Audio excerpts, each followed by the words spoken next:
गौतम बुद्ध ने धोखेबाज लोगों की पहचान को लेकर कुछ महत्वपूर्ण बातें बताई हैं। उनके अनुसार धोखेबाज व्यक्ति की पहचान निम्नलिखित तरीकों से की जा सकती है। 1. चापलूसी करने वाले। ऐसे लोग आपकी प्रशंसा केवल स्वार्थ के लिए करते हैं, न कि आपके अच्छे कार्यों की सच्ची सराहना के लिए। 2. पीठ पीछे बुराई करने वाले। सामने मीठा बोलते हैं, लेकिन पीछे से आपकी बुराई करते हैं। 3. स्वार्थी स्वभाव वाले। केवल अपने फायदे के लिए आपके करीब आते हैं और आपका काम निकलते ही दूर हो जाते हैं। 4. आपकी कठिनाइयों में दूर रहने वाले। मुश्किल समय में आपको अकेला छोड़ देते हैं।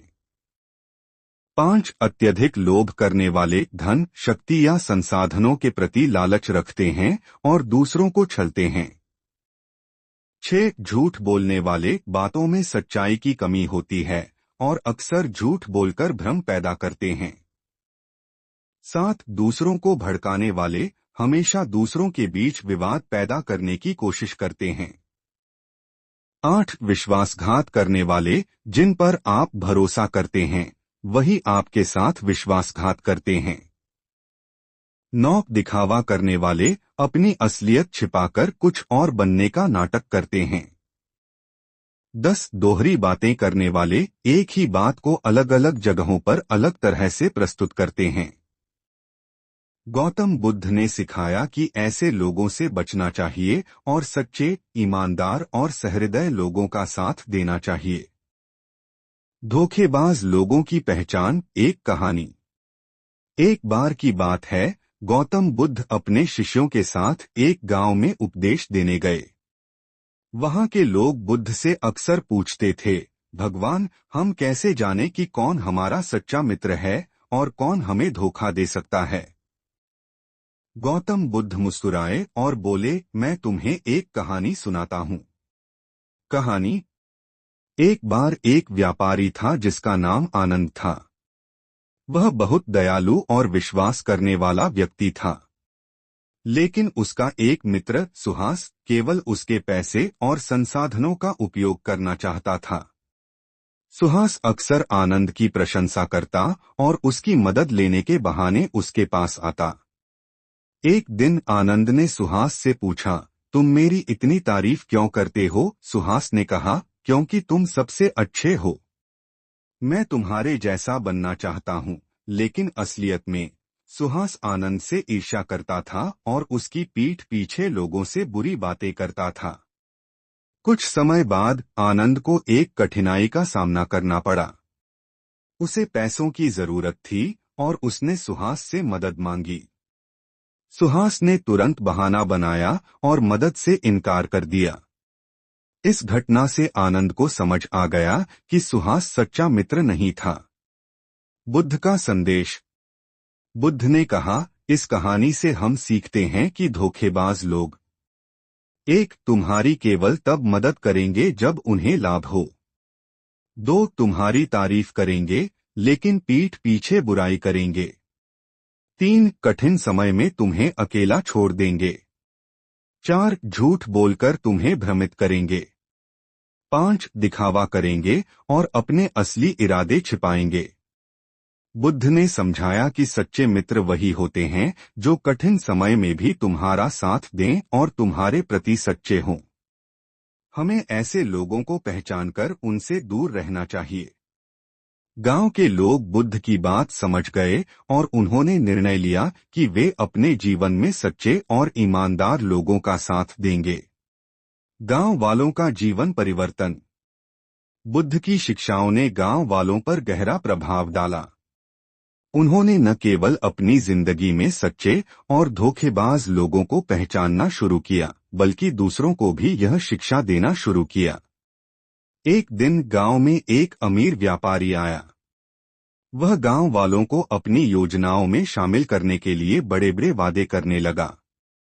उसने कहा, मैं इस गांव को स्वर्ग बना दूंगा, हर किसी को धनवान बना दूंगा, बस मुझे थोड़ा सा धन उधार दीजिए। गांव वालों ने बुद्ध की शिक्षा को याद किया। उन्होंने सोचा, क्या यह व्यक्ति केवल अपने लाभ के लिए तो नहीं आया?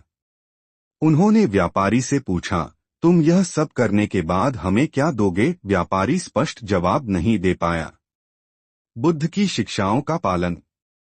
गांव वालों ने बुद्ध के बताए 10 लक्षणों से व्यापारी को परखा। 1. चापलूसी। व्यापारी गांव की बहुत तारीफ कर रहा था, लेकिन बिना सच्चाई के। 2. स्वार्थी स्वभाव। उसके सभी वादे केवल अपने लाभ के लिए थे। 3. कठिनाई में भागने वाले। गांव वालों ने समझा कि यदि योजना विफल हुई तो व्यापारी गायब हो जाएगा। 4. झूठ बोलना। उसके वादे अवास्तविक और झूठे लग रहे थे। गांव वालों ने व्यापारी को धन देने से मना कर दिया। व्यापारी गुस्से में गांव छोड़कर चला गया। बुद्ध की प्रशंसा। कुछ दिनों बाद गौतम बुद्ध गांव में वापस आए। उन्होंने देखा कि गांव के लोग अब अधिक सतर्क और समझदार हो गए थे। वे सच्चे मित्रों और रिश्तों की कदर करने लगे थे और धोखेबाज लोगों से बचने लगे थे। बुद्ध ने प्रसन्न होकर कहा, तुमने मेरी शिक्षा को सही मायनों में अपनाया है। जीवन में धोखे से बचने का सबसे बड़ा उपाय है समझदारी और सच्चाई। जब तक तुम सच्चे रहोगे, कोई तुम्हें धोखा नहीं दे पाएगा। अंत में संदेश। गौतम बुद्ध ने गांव वालों से कहा, 1. सच्चाई का साथ दो। 2. स्वार्थी और कपटी लोगों को पहचानो। 3. कठिन समय में अपने सच्चे मित्रों को महत्व दो। 4. अपना विवेक हमेशा जागृत रखो। गांव वाले बुद्ध को प्रणाम करते हुए बोले, भगवान, आपकी शिक्षाएं हमें हर परिस्थिति में सही मार्ग दिखाती रहेंगी। इस तरह गांव ने बुद्ध के बताए मार्ग पर चलकर एक सुखी और समृद्ध जीवन बिताया। गौतम बुद्ध और शिष्य की परीक्षा।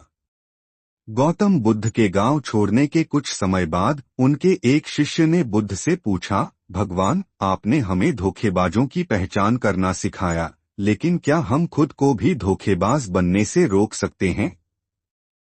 बुद्ध मुस्कुराए और बोले, यह बहुत महत्वपूर्ण प्रश्न है। अगर तुम दूसरों को पहचान सकते हो तो सबसे पहले खुद को पहचानना सीखो।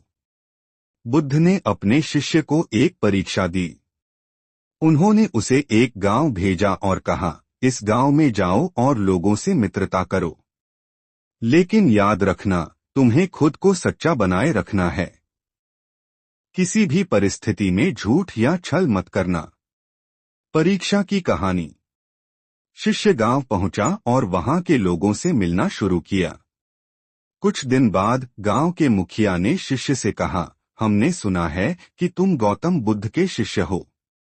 क्या तुम हमारी मदद करोगे? शिष्य ने पूछा, कैसी मदद चाहिए? मुखिया ने कहा, यहाँ के एक व्यापारी ने हमारे गांव को धोखा दिया है। वह वादा करके हमारे पैसे लेकर भाग गया।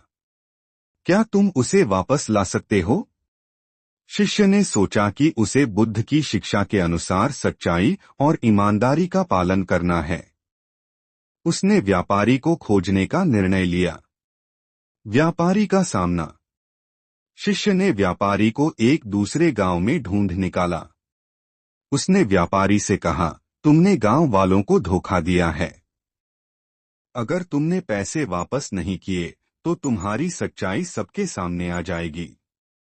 व्यापारी ने पहले तो बहाने बनाए, लेकिन शिष्य की दृढ़ता देखकर वह डर गया।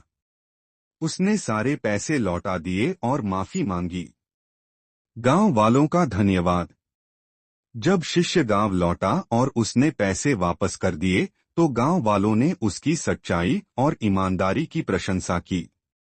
मुखिया ने कहा, तुम्हारे जैसे लोग ही दूसरों के लिए प्रेरणा बनते हैं। बुद्ध का उत्तर। शिष्य ने वापस आकर गौतम बुद्ध को सब कुछ बताया। बुद्ध ने कहा, तुम्हारी परीक्षा यही थी कि तुम खुद कितने सच्चे रह सकते हो। हम दूसरों को परख सकते हैं, लेकिन खुद को धोखेबाज बनने से बचाना सबसे बड़ी साधना है। बुद्ध ने अपने शिष्यों को अंतिम संदेश दिया। 1. अपने विचार और कर्म में सच्चे रहो। 2. दूसरों को पहचानने से पहले खुद को परखो। 3. किसी भी परिस्थिति में छल और कपट से दूर रहो। 4. सच्चाई का मार्ग कठिन हो सकता है, लेकिन यही सबसे सही मार्ग है। शिष्य ने बुद्ध की शिक्षा को जीवन भर अपनाया और दूसरों को भी सच्चाई और ईमानदारी का मार्ग दिखाने लगा।